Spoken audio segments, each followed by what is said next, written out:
بسم اللہ الرحمن الرحیم۔ سامعین محترم، السلام علیکم ورحمۃ اللہ وبرکاتہ۔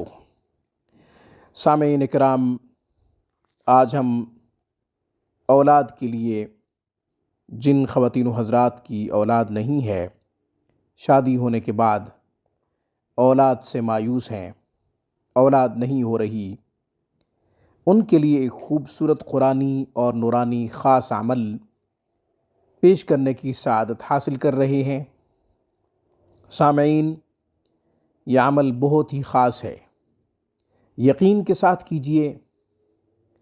جتنے بھی اسباب ہیں، اللہ جل شانہ کی منشا اور اس کی مرضی ہوتی ہے تو وہ مؤثر ثابت ہوتے ہیں، ورنہ ان کے اندر ذاتی کوئی اثر نہیں ہے۔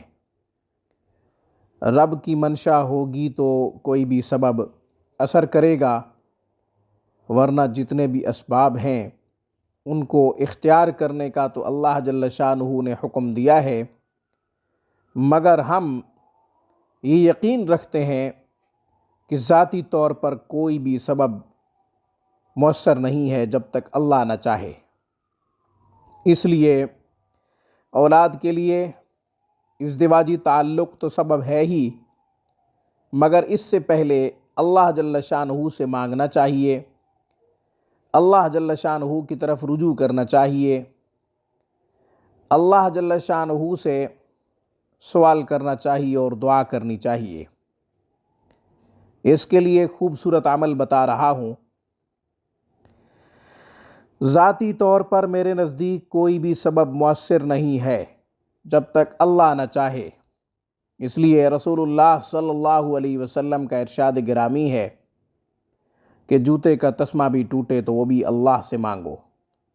حالانکہ جوتے کا تسمہ ٹوٹنے کے بعد موچی کے پاس جانا چاہیے، وہ اس کو ٹھیک کر دے گا، سلائی کر دے گا۔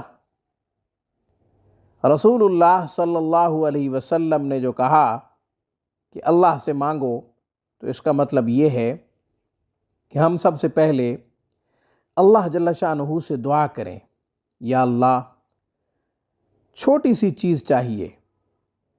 جوتے کا تسمہ کتنا چھوٹا ہوتا ہے، اللہ جل شانہ کے سامنے محتاج بن کر، منگتا بن کر جو مانگنے کی تعلیم حضور صلی اللہ علیہ وسلم نے دی ہے، اس سے پتہ چلتا ہے کہ ہم ہر وقت اپنے رب کے محتاج ہیں۔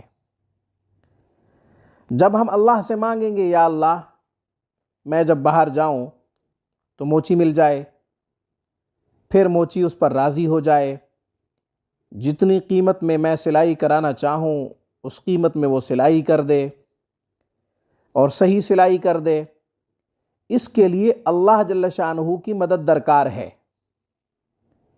اس لیے پہلے اللہ سے مانگیں، پھر اسباب اختیار کریں۔ اسی طرح اولاد کے لیے ازدواجی تعلق ظاہری سبب ہے، اس سے پہلے اللہ جل شانہ کی طرف رجوع اور اللہ جل شانہ سے التجا کرنی چاہیے۔ یہ عمل شب جمعہ کو کیا جائے، یعنی صبح جمعۃ المبارک ہو، رات کو یہ عمل کیا جائے۔ سورہ نساء کی آیت کا انتخاب کیا ہے، آیت نمبر 1۔ بسم اللہ الرحمن الرحیم، یا ایہا الناس اتقوا ربکم الذی خلقکم من نفس واحدۃ وخلق منها زوجها وبث منہما رجالا کثیرا ونساء واتقوا اللہ الذی تساءلون به والارحام ان اللہ کان علیکم رقیبا۔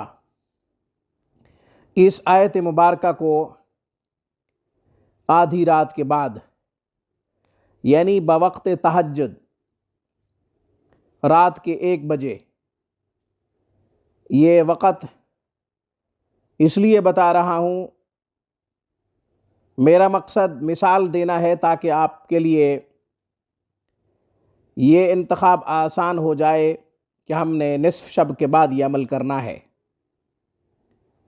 نصف شب کے بعد یہ عمل کرنا ہے، بوقت تہجد یہ عمل کرنا ہے، شب جمعہ۔